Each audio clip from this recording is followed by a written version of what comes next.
Il y a quelque chose que je veux que tu comprennes. La signification de Bethesda, ça veut dire maison de miracle, maison de guérison, maison de grâce, maison de gloire. Ce monsieur se trouvait dans cette maison. Il se trouvait dans ce lieu où il y avait la guérison, il y avait la grâce. Mais il a fait 38 ans, il n'avait rien. C'est comme ça que beaucoup de chrétiens se promènent avec le même problème. Durant plusieurs années, et ils finissent par se décourager. Pour dire Dieu n'a pas sa puissance ici. Mais comment est-ce que tu cherches ce Dieu? La maison de Méda, Bethesda, c'est dans la maison se trouve la guérison. La maison se trouve la prospérité. La maison se trouve l'enfantement. La maison se trouve le succès.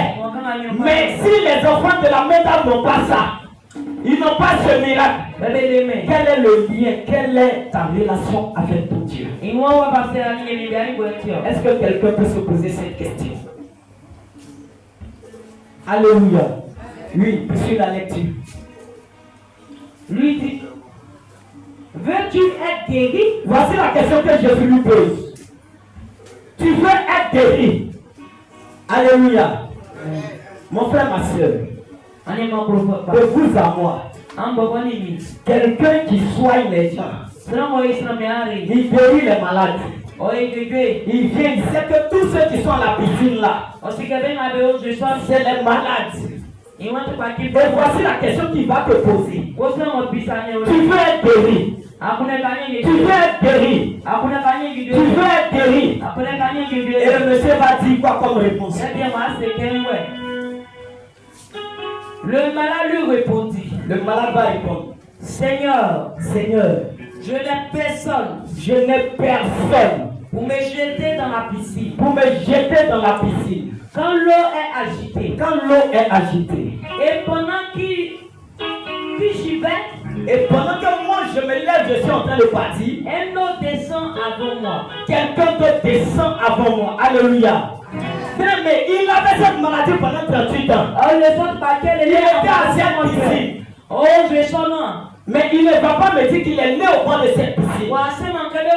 C'est forcément des gens qui vont envoyer. Il ne me dira pas qu'il ne mangeait pas pendant ces 38 ans.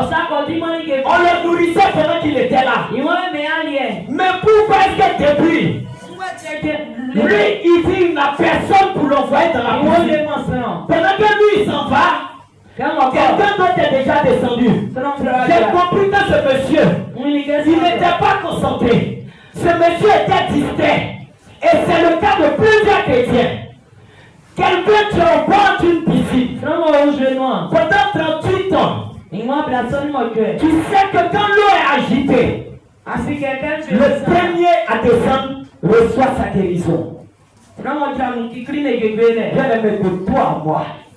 Si tout à l'heure on dépose ici 1 million, on dit le premier qui arrive ici, on lui donne ça. Combien seront premiers à Ezeko ici? Alléluia. Alléluia. Combien seront premiers à Ezeko? Et c'est ce qui se passe très souvent. Lorsqu'une parole prophétique sort, on dit 3 personnes qui vont soit donner telle somme. Il faut recevoir quelque chose de la part de Dieu. Et quand on voit qu'il y a 3 personnes qui sont déjà parties, on est assis. On dit c'est fini. Les bontés de l'Éternel ne s'épuisent jamais. Alléluia. Alléluia. Chrétien, revois ta marche avec le Seigneur. Ce monsieur avait dans ses mains la guérison. Mais pendant 38 ans, il traînait sa maladie. Pendant 38 ans, il avait le même problème. Quel problème tu as traîné depuis longtemps? Quel problème tu as? Ça fait des années. Ce qui me plaît dans cette histoire, c'est que Dieu te fait grâce ce soir. C'est que Dieu te fait grâce ce soir. C'est que Dieu te fait grâce ce soir. Parce que Jésus lui a posé la question, mais il a délivré. Je te pose la question ce soir. Veux-tu être guéri? Veux-tu prospérer? Veux-tu avancer? Veux-tu avoir ton examen? Veux-tu travailler? C'est le moment de te lever. Même s'ils s'en vont dans la piscine, lève-toi. Lève-toi. Lève-toi. Et ton Dieu te fera grâce.